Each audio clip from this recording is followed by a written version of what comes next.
Lecture में आज हम देखेंगे कि कंस्ट्रक्टर्स क्या होते हैं, इनकी टाइप्स क्या होती हैं और उन टाइप्स की तीनों टाइप की हम एक एग्जांपल को भी देखेंगे। सबसे पहले हम देखेंगे कि कंस्ट्रक्टर क्या होता है, फिर इनकी जो टाइप्स हैं तीनों उनको देखेंगे और उसके बाद उनको एक एग्जांपल से समझेंगे भी। तो चलें फिर स्टार्ट करते हैं। कंस्ट्रक्टर होते क्या हैं?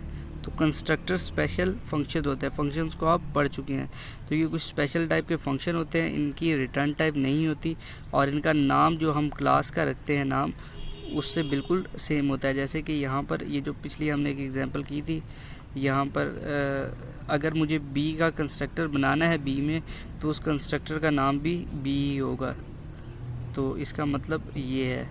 तो उसके बाद यहाँ पर इसकी तीन टाइप हैं: डिफ़ॉल्ट कंस्ट्रक्टर, पैरामीटराइज कंस्ट्रक्टर और कॉपी कंस्ट्रक्टर। तो सबसे पहले डिफ़ॉल्ट कंस्ट्रक्टर को देख लेते हैं। तो डिफ़ॉल्ट कंस्ट्रक्टर क्या है? This constructor automatically create when we create an object. हम ये तब ऑटोमेटिकली कॉल हो जाता है जब हम क्लास का ऑब्जेक्ट बनाते हैं। जैसे कि यहाँ पर मैं आपको दिखाता हूँ, ये जो OBJ यहाँ पर जब मैंने ये बनाया है क्लास का ऑब्जेक्ट, तो ये लाइन में लिखूँगा तो मुझे इसको कॉल करने की ज़रूरत नहीं पड़ेगी, ये ऑटोमेटिकली खुद ब खुद ये कॉल हो जाएगा। तो इसका मतलब ये है no need to call this constructor has no argument pass. और इसमें आप देखेंगे कोई आर्गूमेंट भी नहीं पास होंगे। तो चलें इस फर्स्ट डिफ़ॉल्ट कंस्ट्रक्टर की एग्जांपल को देखते हैं और उसके बाद बाकी कंस्ट्रक्टर की एग्जांपल्स को भी देखेंगे। तो चलें यहाँ पर स्टार्ट करते हैं। Hash include IO stream. इनका बेसिकली जो यूज़ है वो हम करेंगे इनिशियलाइजेशन के लिए STD, और ये मैं बताता हूँ कि इससे मेरा मतलब क्या है। और यहाँ पर हम एक क्लास बनाएंगे और उसका नाम हम रख देंगे एम्प्लॉय, EMPLOY एम्प्लॉय। सिम्प्लॉय ये हो गया, यहाँ पर आना था, एम्प्लॉय हो गया, एम्प्लॉय हो गया उसका नाम। और उसके बाद हम देखेंगे यहाँ पर हम कुछ पब्लिक में वैल्यूज़ ले लेते हैं। पब्लिक में वैल्यूज़ ले लेते हैं। उसका नेम होगा स्ट्रिंग में उसका नेम होगा। इंट में उसकी इंट स्ट्रिंग में उसका नेम आ जाएगा, इंट में उसकी सैलरी आ जाएगी। ये दो चीज़ों को ही हम रख लेते हैं यहाँ पर। अब हम यहाँ पर कंस्ट्रक्टर बनाएंगे EMPLOY। बिल्कुल उसी नाम पर ये कंस्ट्रक्टर बनेगा जो क्लास का नाम होगा। और यहाँ पर इसको हम इनिशियलाइज़ कर देंगे। यहाँ पर इनिशियलाइज़ भी कर सकते हैं, यूज़र से भी ले सकते हैं। तो मैं यूज़र से ले लेता हूँ। cout एंटर एम्प्लॉय नेम, और एम्प्लॉय का नाम लेने के बाद यहाँ पर इसको मैं सीन कर लूँगा, यूज़र से लूँगा। नेम में इसको सेव कर देंगे और फिर cout करवाऊँगा। cout enter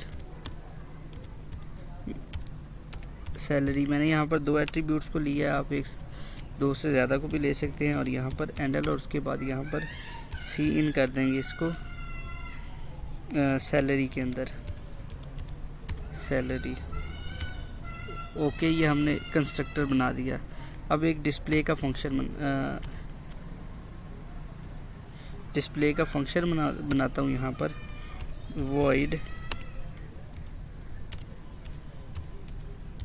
void display नाम का फंक्शन बनाएंगे और उसके अंदर हम cout कर देंगे। cout नेम इज इक्वल है नेम के एंडल नेम के, और cout हमारे पास सैलरी बराबर आएगी। जो यूज़र एंटर करेगा वो यहाँ पर शो करेगा सैलरी के। स्पेलिंग शायद गलत हो गए हैं, सैलरी के SALERY, तो यहाँ पर ठीक है। ओके, तो यहाँ पर ये क्लास ख़त्म हुई। अब यहाँ पर मैं दिखाता हूँ कि ये वर्क कैसे कर रहा है। इंट मेन में हम क्लास का नाम जब उसका ऑब्जेक्ट बनाएंगे EMPLOY से, और उसका एक ऑब्जेक्ट बनाएंगे OBJ नाम से।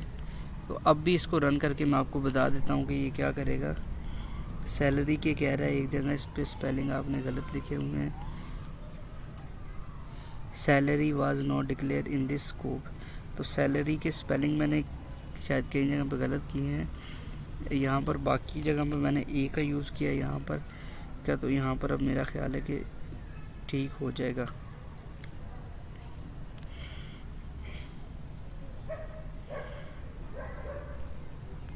अभी भी वो यही एरर दे रहा है। तो कई जगह पे ये सैलरी के स्पेलिंग गलत थे और यहाँ पर एक मैंने लाइन गलत लगा थी, उस वजह से ये रन नहीं हो रहा था। अब ये बिल्कुल उन एरर्स को मैंने ठीक किया तो ये रन हो रहा है। अब यहाँ पर सबसे पहले हमसे एम्प्लॉय नेम कर रहा है, तो लेट्स सपोज यहाँ पर वकास और एंटर सैलरी, तो 2500, और यहाँ पर ये एंड हो गया है। तो एंड ये क्यों हो गया है, क्योंकि हमने सिर्फ ये इस फंक्शन को हमने कॉल किया। ये जो फंक्शन था उसका काम यही था कि वो स्क्रीन पर ये मैसेज डिस्प्ले करे और उसके बाद हमसे वो इनपुट ले। तो ये हमने कॉल कर दिया है। अब यहाँ पर जब हम इससे का जो ऑब्जेक्ट बनाया है, ये हमें इसको कॉल करने की ज़रूरत नहीं पड़ी। OBJ जब हमने बनाया है और इसके बाद यहाँ पर डिस्प्ले को कॉल करेंगे तो DSPLAY, डिस्प्ले को कॉल करेंगे, तब हमें वो एंटर करने के बाद उन वैल्यूज़ को शो भी करेगा। तो यहाँ से फिर वो हमने एंटर कर रहा है, तो अली और लेट्स सपोज सैलरी 2300, और यहाँ पर ये देखें उसने हमें सैलरी का भी बता दिया और नेम का भी बता दिया जो हमने ऊपर किया था। तो डिफ़ॉल्ट कंस्ट्रक्टर इस तरीके से वर्क करता है। बेसिकली हम इसको वैल्यूज़ को इनिशियलाइज़ करने के लिए यूज़ करते हैं, और ये जब हम ऑब्जेक्ट बनाते हैं तो ऑटोमेटिकली खुद बहुत कॉल हो जाता है। तो इस पहली टाइप को हमने देख लिया। अब जो हम दूसरी इसकी टाइप है उसकी तरफ जाते हैं और उसको देखते हैं कि वो क्या होता है। Parameterise constructor. अब ये पैरामीटराइज कंस्ट्रक्टर क्या, this type of constructor has argument pass in the constructor. ये भी बिल्कुल उस तरीके से वर्क करता है। इसकी वर्किंग डिफरेंट है, लेकिन इसमें वैल्यूज़ जो पास होती हैं वो पैरामीटर के थ्रू होती हैं। वी कॉल इट, इसको हम कॉल करने का मेथड जो होता है वो भी थोड़ा बहुत डिफरेंट होता है। तो चलिए इसकी भी एग्जांपल को देख लेते हैं। तो इसी एग्जांपल को हम पैरामीटराइज कंस्ट्रक्टर में चेंज कर देते हैं। ये जो एग्जांपल यहाँ पर की थी, तो यहाँ पर हमें दो वैल्यूज़ पास करनी पड़ेगी। यहाँ पर एक एस नेम हम कर देते हैं स्ट्रिंग टाइप का एस नेम। यहाँ पर हमें नेम में थोड़ा बहुत डिफरेंट रखना पड़ता है नेम, और उसके बाद यहाँ पर ये हमारे पास जो पैरामीटर्स होते हैं ये हमारे पास एक्चुअल पैरामीटर्स नहीं होते, ये इनमें वैल्यूज़ पास होती हैं और बाद में हमने जो ऊपर डिक्लेयर किए होते हैं उनसे रिप्लेस हो जाती हैं। तो यहाँ पे एंड में हम एस सैलरी कर देते हैं,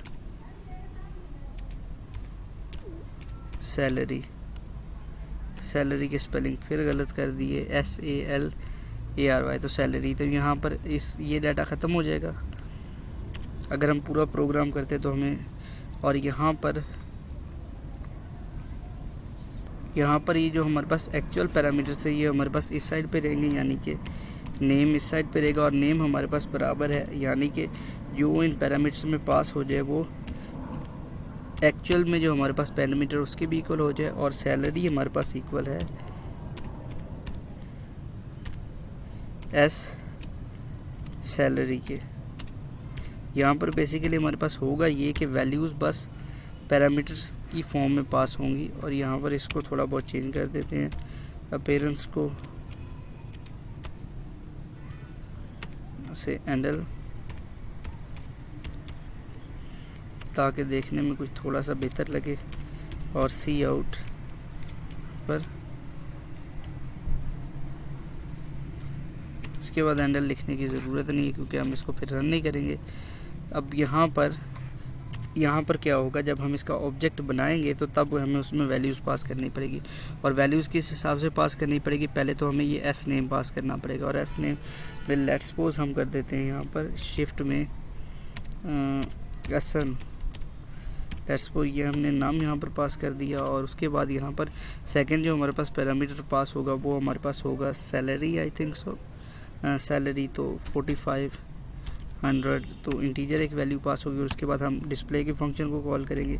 यहाँ पर हमारे पास बेसिकली होता ये है कि वैल्यूज़ जो भी होती हैं इनके लिए हम obj डॉट, यहाँ पर हमें डिस्प्ले को कॉल करना है DSPLAY।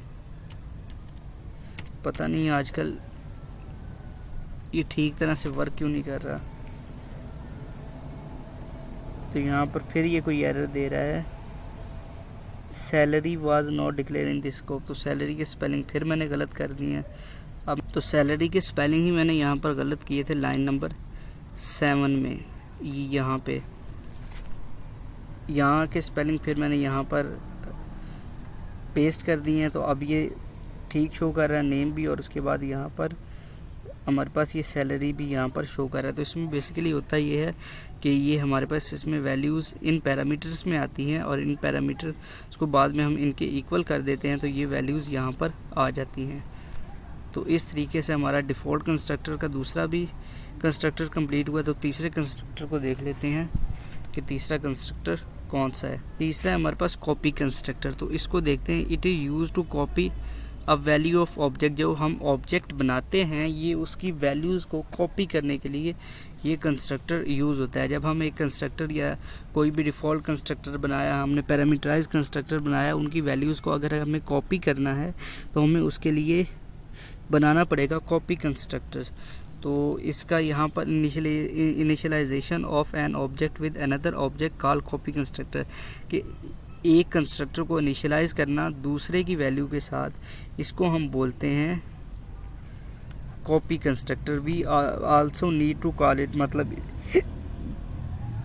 जैसे पैरामीटराइज कंस्ट्रक्टर को हम आगे वैल्यूज़ में पास करते हैं, इसी तरह के तरीके से इसके लिए भी हमें 1-2 लाइंस लिखनी पड़ेगी और फिर कॉपी कंस्ट्रक्टर वर्क करेगा। इसका सिंटैक्स जो होगा वो हमारे पास क्लास का नेम पहले आएगा, उसके बाद कॉन्स्ट का कीवर्ड आएगा, और फिर क्लास का नाम, और फिर क्लास का ऑब्जेक्ट का नाम आएगा।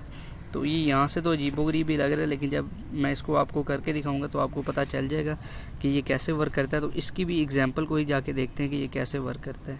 और यहाँ पर इसी एग्जांपल में हम चेंजिंग कर लेते हैं, और यहाँ पर इस कंस्ट्रक्टर के बाद इसी क्लास के अंदर हम एक पैरामीटराइज नहीं कॉपी, इसी कंस्ट्रक्टर की वैल्यूज़ को हम उठा के कॉपी करते हैं। तो यहाँ पर हमें सबसे पहले लिखना पड़ेगा एम्प्लॉय EMPLOY डबल एम्प्लॉय लिखना पड़ेगा, और उसके बाद ब्रैकेट्स, और यहाँ पर कॉन्स्ट, और यहाँ पर हम लिखेंगे स्टूडेंट, और उसके बाद हम लिखेंगे यहाँ पर एंड का कीवर्ड। कहाँ पर था, हाँ एंड के साथ ऑब्जेक्ट आता है, तो एंड का कीवर्ड लिखेंगे। और उसके बाद यहाँ पर ऑब्जेक्ट जो भी हमने बनाना है, तो यहाँ पर ऑब्जेक्ट जो हम बनाएंगे उसको हम एस का नाम दे देते हैं, जिससे हम वैल्यूज़ कॉपी करेंगे। तो यहाँ पर, और उसके बाद यहाँ पर इसके अंदर यहाँ पर इन वैल्यूज़ को हम लिखेंगे कि जो नेम है ये हमारे पास किसके इक्वल है, ये हमारे पास एस जो ऑब्जेक्ट बनाया एस डॉट, यहाँ पर ये ऑब्जेक्ट वर्क ठीक से नहीं कर रहा तो हम डेव पे ही चलते हैं और डेव पे ही इसको करके देख लेते हैं कंट्रोल वी से। अब यहाँ पर करेंगे तो ये बेहतर तरीके से वर्क करेगा। एस डॉट, ये आ नहीं रहा, एस डॉट कुछ प्रॉब्लम है शायद यहाँ पर। तो यहाँ पर ये कॉन्स्ट का कीवर्ड शायद कुछ प्रॉब्लम कर रहा था, इसको मैंने हटा दिया। तो अब ये नेम और सैलरी को यहाँ पर हमने ले लिया है। यहाँ पर ये इसकी डेफिनेशन ये पूरी देख लेंगे ऐसे, ये इसकी डेफिनेशन हो गई है। अब यहाँ पर इसको कॉल करते हैं। तो इसको कॉल करने का तरीका ये है EMPLO एम्प्लॉय, और इसका ऑब्जेक्ट हमें बनाना पड़ेगा शायद, जिसको हम नाम दे देते हैं S2 का, और उसके अंदर हम पास कर देंगे पैरामीटर्स में हमें OBJ को पास करना पड़ेगा, OBJ को, और यहाँ से बस ख़त्म। और यहाँ पर उससे पहले हम सी आउट करवा देंगे कॉपी कंस्ट्रक्टर, कॉपी कंस्ट्रक्टर, और यहाँ पर एंडल आ जाएगा। और उसके बाद उसको डिस्प्ले भी शायद कर देते हैं, यहाँ पर S2 को डिस्प्ले भी कर देते हैं, EMPLOY EE, और यहाँ पर डॉट, वो एम्प्लॉय डॉट नहीं करना, यहाँ पर S2 डॉट करना था, S2 डॉट डिस्प्ले नहीं आ रहा, वॉइड डिस्प्ले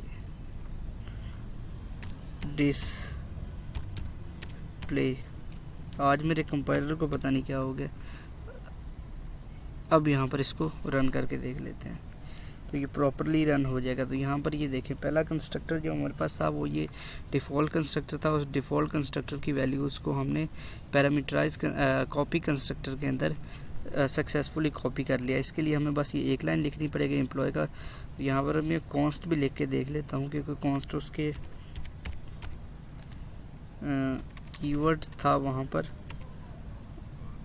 और मैंने यहाँ से रेज़ कर दिया था कि शायद इस वजह से तो प्रॉब्लम नहीं हो रही।